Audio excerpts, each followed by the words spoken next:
Audrey Verdon, vous. Oui, bonjour. Hey, salut. Bonjour. Bonjour, ça va? Jean-Jacques Goldman, ça vous a touché? Qu'il Jean-Jacques soit le Goldman. grand préféré des Français. Bon, il est pas milliardaire, mais il est sans doute multimillionnaire. Donc. Oui, c'est un pauvre. Voilà. C'est un pauvre. C'est un presque pauvre. En dessous du milliard, je ne m'intéresse pas. Donc c'est sans doute qu'il y a une empathie qui fait qu'il est premier, alors, pour sa condition. Oui, c'est probable, sûrement. Donc, il faut dire que le spectacle d'Audrey, c'est comment épouser un milliardaire. Et vous avez l'air sur l'affiche de vouloir vraiment le faire et vous détricotez tout l'inverse, vous vous moquez de cette fameuse liste, qui est aussi une liste, qui n'est pas la liste préférée des Français, mais des plus riches hommes du monde. Qui est beaucoup plus intéressante à mon goût que la liste préférée des Français. Les gens sont plus intéressants. Bon, ce qu'on peut faire, c'est pour planter un peu le décor et le ton d'Audrey, c'est d'écouter un petit extrait de votre précédent spectacle, puisque maintenant c'est Marx et Jenny, on va en parler. Mais comment épouser un milliardaire? Petit extrait. C'est là que j'ai commencé à fantasmer sur les PDG du CAC 40 et que je me suis décidée à en épouser un. Parce que finalement, footballeur, c'est juste quelqu'un qui vit de son travail.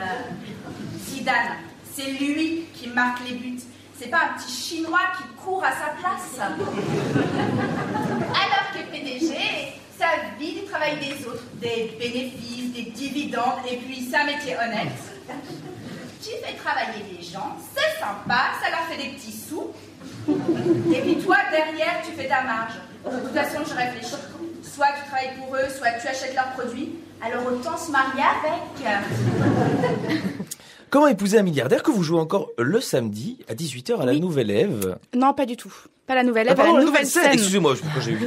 C'est une autre salle à Paris. Allez aussi à la Nouvelle Ève. C'est vos fantasmes, Mais Alex, c'est vos fantasmes. Oui, c'est vrai, excusez-moi. La Nouvelle Ève, c'est Bigard, c'est pas de bol. Mais non, la Nouvelle Scène, qui est une... Qui est une péniche au pied de Notre-Dame de Paris, donc le cadre est très très beau. Et on a rajouté le vendredi à 21h30 aussi. Ce le milliardaire. spectacle-là, Ouais. qui vous a fait connaître, parce que c'est tout à fait improbable de choisir ce thème-là pour faire un spectacle d'humour. C'est vrai, mais vu la situation en Europe, je pense que c'est intéressant de parler du problème des riches et des pauvres, de la croissance des inégalités. Et voilà, c'était un thème qui me tenait à cœur. Et avec le vecteur de l'humour, ça imprime mieux le message que tous les grands reportages, peut-être. Disons qu'en ce moment, les milliardaires sont pas mal dans l'actualité, entre Mittal, Arnaud, Bettencourt, et les spectateurs sont de plus en plus habitués à en entendre parler. Donc maintenant, ils commencent à rire de plus en plus au spectacle. Oui, parce qu'ils ont les référents, là, ça y est. Oui, exactement. Ouais. Et vous, Audrey, Marx dans le titre? Plutôt des riches ou des pauvres dans la salle? Marx dans le titre, déjà, c'est mes producteurs quand je leur ai amené comme deuxième one-man show. Marx et Jenny qui Ils ont le cœur solide, c'est ça? Ouais, ils ont été un petit peu surpris parce que c'est vrai que ça fait pas one-man show à la base. Donc j'ai décidé d'en faire un one Marx show. J'ai inventé un genre en fait, le one-man show triste. C'est vrai que moi, ça fait 2 fois que j'y vais, je pleure à chaque fois. Mais c'est pas tous les jours qu'on pleure à des one. Vous le vendez bien, les producteurs vont être encore ravis. Mais on rit aussi, hein, moi je tiens à dire. Hein, Oui. je défends les spectacles d'Audrey, ils sont très drôles les deux. Hein. Ah, mais je l'ai vu, mais alors la force d'Audrey, c'est qu'elle ne pousse pas là où ça doit faire rire. Elle l'explique, et si on trouve ça drôle, on trouve ça drôle. Et c'est ce que vous dites, Audrey, c'est que selon que vous le jouiez dans une usine désaffectée où on est en crise sociale, ou que vous alliez le jouer à Uccle, qui est plutôt une commune bourgeoise bruxelloise, les rires ne viennent pas au même moment. Non, ce qui est très amusant à Uccle, au Luxembourg, en Suisse, c'est que quand je montre le portrait des milliardaires dans la salle, tout le monde les reconnaît. Et pourtant, même les obscurs comme Li Ka-shing... Qui est Li Ka-shing, c'est le propriétaire de Marionneau. Et cette année, je crois qu'il est 5e ou 6e vous updatez milliardaire. la liste. J'update, ouais. Et cette année, ils sont 1426. Très bien. Voilà. Mais quand vous montrez son portrait à Monaco, là, on le reconnaît. Non, Exactement, Li Ka-shing. ouais. Li Ka-shing, tout le monde le reconnaît. Bon, évidemment, Warren Buffett, c'est très facile. Carlos Slim élu. Et du coup, quand je joue dans les usines, comme ça m'est arrivé, pas très souvent, mais 5-6 fois, là, les rires viennent pas du tout au même moment, voire pas du tout. Parce que quand c'est dans des endroits où il vient de leur arriver le fait qu'un milliardaire arrive et délocalise, ferme, alors que l'usine est rentable, du coup, ça les fait pas du tout rire ce que je raconte. Mais pourquoi ils vous invitent alors à jouer là? Je crois que dans les médias, il y a une représentation de ce qui se passe économiquement qui est pas forcément à l'image de ce qu'ils éprouvent. On les montre souvent comme des gens qui qui sont un peu utopistes et qui voudraient conserver quelque chose qui n'est pas rentable. Or, eux savent que c'est rentable et c'est rentable. Et vraiment, ce que font les milliardaires, que ce soit à Florange ou dans le cas de Unilever, c'est vraiment de la pure injustice. Donc, je pense qu'ils sont contents que quelqu'un vienne et reconnaisse que c'est vraiment de l'injustice. Vous, médiatiquement, c'est ça que vous voulez dire? Médiatiquement et puis même dans le spectacle, puisque quand je joue le spectacle chez eux, il n'y a pas forcément de médias, c'est juste eux. La dernière fois que je l'ai joué, c'était au Virgin Megastore, ils étaient 40 et ce qui est très bizarre, c'est que personne n'était allé les soutenir alors qu'ils occupaient le lieu. Et ce que je trouve intéressant quand je joue dans des endroits comme ça, c'est qu'ils ont vraiment un message un peu anarchiste. En fait, ils nous rappellent qu'il faut absolument pas faire confiance à l'État, que l'État est du côté des milliardaires et de l'économie, et que si eux ne font rien, l'État ne sera pas du côté de la justice. Donc ça, c'est intéressant. Et puis, il y a. Et pourquoi on passe par le vecteur humoristique qui pourrait très bien faire venir des grands délégués syndicaux d'autres combats pour parler Ils le font aussi, mais je crois que le côté humoristique, c'est que ce qui est intéressant, c'est que eux aussi ont du recul sur ça, ou que eux aussi ont envie de le traiter différemment. C'est déjà tellement triste. Heureusement qu'on en fait quelque chose de drôle, quoi. et puis moi, j'ai pas envie de les déprimer non plus. Hein. Quand vous avez joué à Uccle, c'est quand même la commune où s'est installé Bernard Arnault, ce qui a fait beaucoup de bruit des deux côtés de la frontière. Vous êtes allé jouer à Uccle et à la fin du spectacle, il y a quelqu'un qui est venu vous voir, qui vous a dit « Je suis pas milliardaire, mais je suis millionnaire. » Vous pouvez raconter l'histoire? Ouais. Mais en fait, pendant le spectacle, à un moment donné, millionnaire mignon, attention. Soyons à l'écoute. En fait, quand je suis allée jouer à Uccle, le directeur de la salle, parce qu'au début du spectacle, je dis « Est-ce que quelqu'un gagne plus de 10 millions d'euros par an ?» Et ce qui est rigolo, c'est que personne ne doit gagner plus de 10 millions. Alors là, il m'a dit « Non, faudrait augmenter. » Il m'a dit « 50 millions. » Donc je dis « Bon, est-ce que quelqu'un gagne plus de 50 millions par an ?» Et puis à un moment donné, je m'adresse à quelqu'un dans le public et je vois un monsieur au premier rang et je lui parle et je lui dis « Mais vous avez qu'à devenir milliardaire, c'est pas si dur. » Et là, je vois que toute la salle était un peu gênée. Je me dis, mais mince, mais qui est cette personne? Et à la fin du spectacle, je sors et puis il vient me voir, il me dit, bon, je ne suis pas milliardaire, je ne suis que millionnaire, mais je vis grâce à un milliardaire. Je lui dis, ah bon, vous faites quoi? Il me dit, j'ai inventé Largo Winch et 13. Et donc, c'était... Jean Van Damme. Jean Van Damme, exactement. Donc voilà, c'était assez drôle. Et qui lui donne dans ses BD, notamment Largo Winch, une image plutôt sympathique et positive du Grand Capital. Ouais. Mais de toute façon, moi, je suis plutôt milliardaire friendly. J'ai beaucoup de respect pour ce qu'ils ont inventé. Sergey Brin et Larry Page, ils ont inventé Google. Il faut le faire, quoi. Mais après, je trouve juste que ils abusent un peu parce que c'est 1% de la population mondiale qui possède 40% des richesses. Ça s'est fait très vite, cette accumulation très rapide, et vraiment, ça n'a jamais existé dans l'histoire de l'humanité. Donc, c'est juste, ils abusent un tout petit peu. Par exemple, si on prend le cas de Steve Jobs, il fait 40%, feu Steve Jobs. Madame Jobs, actuellement 98e fortune mondiale. La question pour un champion, si vous avez des questionnaires milliardaires, vous allez gagner. Non, mais voilà, mais quand on voit que les iPods et les iPhones, ils font 40% de marge, et qu'il y a des gens qui vivent dans les usines, qui dorment à neuf, il y a des barreaux aux fenêtres, des filets pour pas qu'ils se suicident, et il y en a plein qui meurent. Donc on se dit, est-ce que pour fabriquer un téléphone, est-ce qu'on doit glorifier la firme Apple qui fait mourir des gens pour fabriquer des iPhones? Donc c'est quand même un crime. Et il y a beaucoup de crimes du capitalisme qui sont pas punis. Mittal a fait des morts quand il a pas démantelé Gandrange correctement. Il y a 2 personnes qui sont mortes parce qu'il avait laissé pourrir l'usine.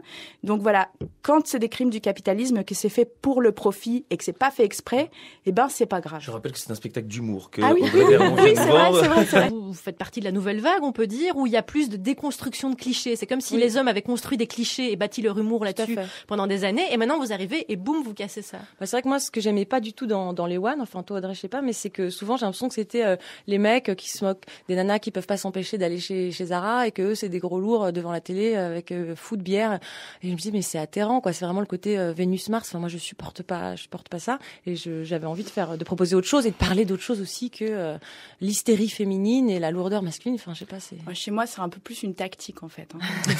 Expliquez-nous, Audrey. C'est un petit peu plus une arnaque, c'est-à-dire que je fais un spectacle sur Karl Marx. Si jamais c'est pas drôle, personne va venir. Donc j'utilise un peu l'humour comme je me dis, les gens ils vont voir des one man show. J'ai qu'à faire un one man show. Voilà. Oui, alors ça se tient, mais ce qui est vrai pour vous deux, c'est que on peut aussi y aller on va ressortir en apprenant des choses et c'est pas parce qu'on ne rit pas toutes les 30 secondes qu'on n'a pas vu un spectacle qui nous aura touchés.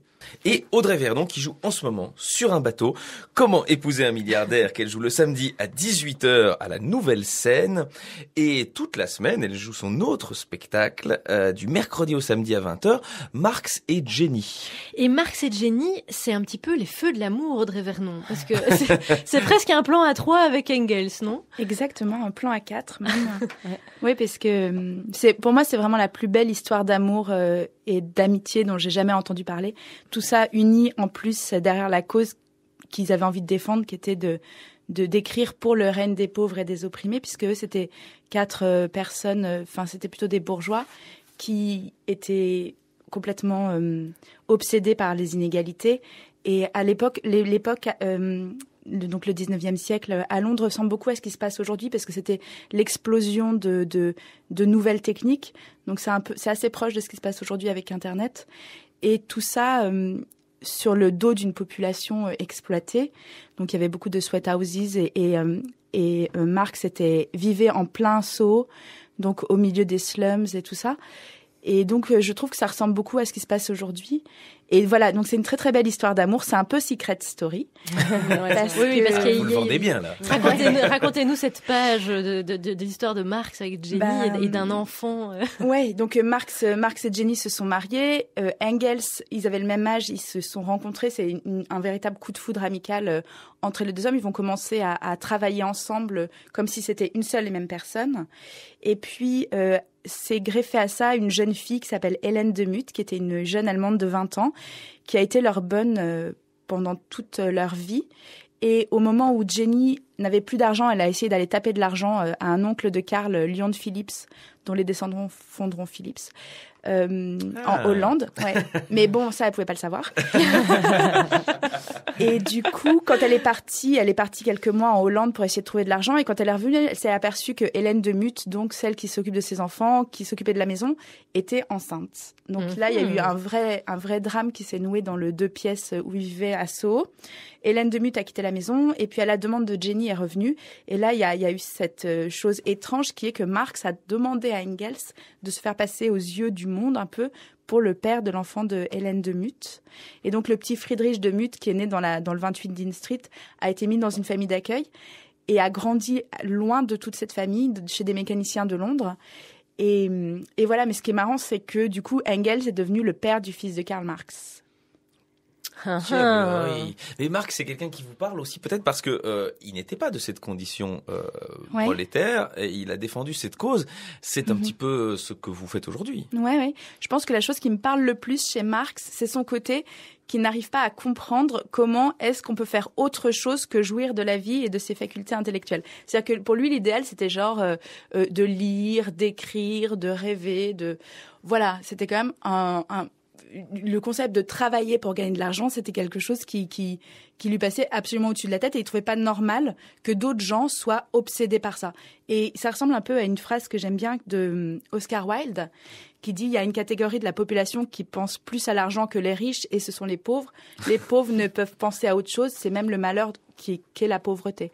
Et voilà, je pense que c'est vraiment ce côté-là qui m'intéresse le plus chez Marx, c'est mais pourquoi les autres sont obligés de se sacrifier pour nourrir leur famille? Et Marx qui s'est exilé à Bruxelles juste avant la Révolution de 48, 3 ans. à Ixelles, qui est aujourd'hui la commune quasiment colonisée par les riches français. Carrefour de Louvain, c'est ça? Il aurait pu être le voisin de de Bernard 3 ans Arnault. là-bas. C'est vous qui êtes bruxellois, vous allez pouvoir confirmer. Ah oui, c'est juste à côté vraiment. Il était à 2 rues de chez Bernard Arnault. Donc. D'ailleurs, je dois dire que la maison de Bernard Arnault à Uccle est elle est ridicule, quoi. Ah, vous êtes allé déposer des fleurs comme sur la tombe de Karl Marx. Marx. Alors qu'il y a des super belles maisons à Uccle, il a pris le truc le plus moche, on dirait un HLM. C'est un petit peu comme Gégé de Néchin, qui a quand même pris la baraque la plus moche. Enfin bon. Et bon, pendant l'apéro, Alex, c'est toujours le traditionnel petit jeu où vous devez dire du bien de vos compatriotes congénères. Donc je vous donne des noms propres et vous devez dire du bien. Une qualité, en tout cas. Je commence par vous, Audrey Vernon. Jérôme Cahuzac. Moins pire que François Hollande en mensonge, parce que François Hollande a fait des promesses à Florange qu'il a éhontément non tenu. Donc je trouve qu'on a été très dur avec Jérôme Cahuzac quand on pense que François Hollande est toujours invité à la télévision. Je sais pas si c'est un compliment pour l'un ou une insulte pour l'autre, mais ok, d'accord. Audrey Vernon, Jérôme Kerviel. Oh, je l'aime bien. Vraiment, je l'aime beaucoup. C'est une victime innocente. C'est un bouc émissaire et je trouve c'est vraiment, moi, je l'aime vraiment beaucoup. C'est-à-dire qu'on lui reproche ce pourquoi il était payé. Donc voilà, c'est exactement ce qui se passe avec Fabrice Tour aussi aux États-Unis. C'est pas le ravi de la crèche non plus, mais bon. Non, mais Goldman Sachs a ruiné des millions de pauvres avec les subprimes. C'est juste une seule personne qui prend. C'est tellement injuste. C'est là qu'on voit qu'il vaut mieux voler des pauvres que voler des riches. Arnaud Montebourg, Audrey Vernon. Arnaud Montebourg. Vous pouvez aller sur la coiffure aussi. Hein. Il a des belles marinières déjà. Arnaud Montebourg. Un compliment. C'est qui encore Un compliment. Non, mais je trouve que sur Florange, tout à coup, on avait l'impression d'avoir quelqu'un de vraiment de gauche. Ce qui est pas mal quand la France a élu un gouvernement de gauche. C'est un compliment, ça. Alors Audrey Vernon, on l'a dit dans l'introduction, si beaucoup d'humoristes courent les plateaux télé, etc., si vous avez le choix, vous aimez grimper sur les palettes à Florange, au Virgin Megastore, à Rosselange ou chez les Conti pour faire votre spectacle. Et quelque chose nous intrigue, c'est que vous venez quand même d'un milieu bourgeois. Vous êtes l'arrière-petite-fille du peintre. Non, ça c'est une erreur. C'est une erreur. Ouais. Ah, c'était un article de Libération. Oui, non, je suis la descendante de sa femme qui était d'accord. sa Et alors votre famille a en partie ayant droit ou pas du tout alors? De quel peintre on D'accord, parle? c'est rectifié, de Pierre Bonnard, impressionniste. D'accord. Ok. Donc vous venez toutefois d'un milieu qui est peut-être étranger au milieu ouvrier. Qu'est-ce qui a fait, quelle est l'étincelle qui a fait que vous avez épousé leur cause? C'est le hasard. J'ai un ami qui s'appelle Eddy qui est venu voir le spectacle et il était originaire de Rosselange et quand il a vu que je parlais de Mittal, il m'a dit de venir jouer là-bas. Donc et puis après j'ai téléphoné à Fralib parce que ça m'a intrigué cette histoire de Unilever, de thé Lipton et de thé éléphant. Donc je les ai appelés et puis là ils m'ont dit ce serait bien que vous veniez jouer et tout ça. Donc on a organisé une représentation dans le sud et puis après je suis venue une deuxième fois et en fait ça s'est enchaîné comme ça. Donc c'est vraiment le hasard et c'était super intéressant de tout à coup de parler aux gens à qui c'est arrivé, à qui ont vraiment vu. C'est-à-dire que parfois à Paris les gens pensent que c'est caricatural ce que je dis, mais là-bas ils l'ont vécu donc ils savent que c'est pas caricatural et que quand un milliardaire arrive, Mittal c'est Attila quoi. Enfin c'est l'anti-Attila quand il passe l'herbe ne repousse, enfin l'arbre repousse quoi partout dans les usines et tout ça. Et du coup, et puis j'ai rencontré des gens vraiment incroyables, que ce soit Olivier Leberquier, le leader de Fralib, ou Lionel Buriello chez Mittal, Petroplus, Xavier Mathieu, Yvon Scornet. C'est des gens qui quand même arrivent à se battre contre des multinationales multimilliardaires. Ils sont 10, 15... ça va jusqu'à 100 et ils se battent contre Unilever qui a 400 000 employés et qui a des milliards et qui a tout le temps d'attendre et ils arrivent à remporter des batailles. C'est des gens mais qui sont sans aucun angélisme, qui sont vraiment incroyables et super puissants. Et super alors justement, forts. on voit qu'ils ont un gros charisme et qui galvanisent leurs camarades, c'est-à-dire qu'ils ils montent sur les toits des camionnettes, etc. avec le porte-voix. Il y a chez les Conti, il y a Xavier Mathieu qui est même devenu un peu acteur d'ailleurs. À Florange, Édouard Martin ou alors chez Goodyear, Michael Wamen. Et c'est des types vraiment très, très charismatiques et qui galvanisent les gens pour faire avancer leur combat. Et vous, Audrey, le prochain Bernard Arnault et ses amis? Non, le prochain sera pas... Je pense que le prochain sera sur l'amour, sur le chagrin d'amour, peut-être sur Phèdre. Je peux peut-être faire Phèdre en one-man show. Encore un thème rigolo de départ. On est rassurés. Audrey Vernon sur la péniche, la nouvelle scène, tout l'été jusqu'au 14 septembre avec Marc Sedgeni et le samedi en plus. Avec... mais c'est très sympa. En plus, les gens ils peuvent venir c'est génial. boire Moi, j'y des suis allée, c'est verres, trop bien. Faut y aller. dîner. C'est un endroit vraiment magnifique. On ira à la nouvelle scène vous voir.